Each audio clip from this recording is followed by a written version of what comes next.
Hi friends, NTR Koratala Shiva వీరిద్దరు కాంబినేషన్లో వస్తున్న రెండవ చిత్రం దేవర. ఈ చిత్రం 2 పార్ట్లుగా రిలీజ్ కాబోతుంది. మొదటి పార్ట్ వచ్చేసి సెప్టెంబర్ 27న రిలీజ్ కాబోతుంది. అక్టోబర్ 10 నుంచి ఎప్పుడైతే ఫ్రీ ఫోన్ అయిందో దేవర మూవీపై మంచి హైప్ పెరిగింది. అలాగే బిజినెస్ డీల్స్ కూడా పెరిగింది అనమాట. మరి ఎందువల్ల రీజన్ తెలియదు కానీ మంచి డీల్స్ అలాగే హైప్ కూడా పెరిగిపోయింది అనమాట. అయితే ఈ చిత్రంలో త్రిబుల్ మాదిరిగానే ఉండబోతుందట.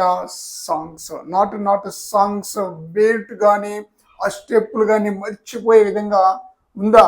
అస్సలు లేదనమాట. నంది అవార్డు కాదు, నేషనల్ అవార్డు కాదు, ఏకంగా ఆస్కార్ అవార్డుని పొందిన సాంగ్ అనమాట.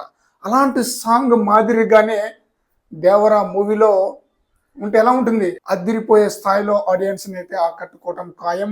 ఒక్కటి కాదు ఫ్రెండ్స్, 2 సాంగ్స్ ఉండబోతుందట. మాస్ బేటో త్రిబుల్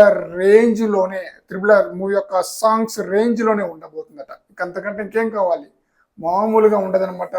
రికార్డులు గల్లంతయ్యే విధంగా ప్రేక్షకులను అయితే ఆకట్టుకోవడం ఖాయం.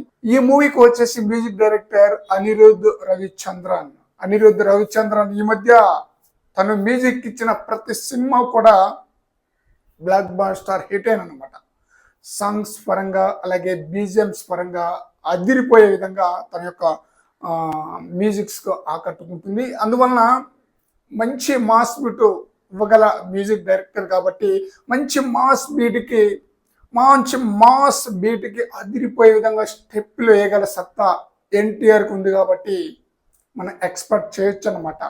త్రిబుల్ రేంజ్లోనే సాంగ్స్ ఉండబోతుంది, త్రిబుల్ రేంజ్లోనే డ్యాన్స్ కూడా ఉండబోతుంది అని మరి చూడాలి. దేవరా మూవీలో త్రిబుల్ రేంజ్లో సాంగ్స్ ప్రేక్షకులను ఆకట్టుకుంటుందా లేదా అనేది. ఈ చిత్రంలో జాన్వీ కపూర్ హీరోయిన్గా నటిస్తుంటే సైఫ్ అలీ ఖాన్ మెయిన్ విలన్గా నటిస్తున్నారు. బాలీవుడ్ నుంచే 2 మెయిన్ స్టార్ని తీసుకున్నారు కాబట్టి బాలీవుడ్లో కూడా ఈ మూవీపై మంచి హైప్ పెరగడానికి మంచి నిర్ణయం అని చెప్పాలి. ఫ్రెండ్స్, ఈ వీడియోపై మీ యొక్క అభిప్రాయాన్ని కామెంట్ సెక్షన్లో తెలియజేయండి ఫ్రెండ్స్.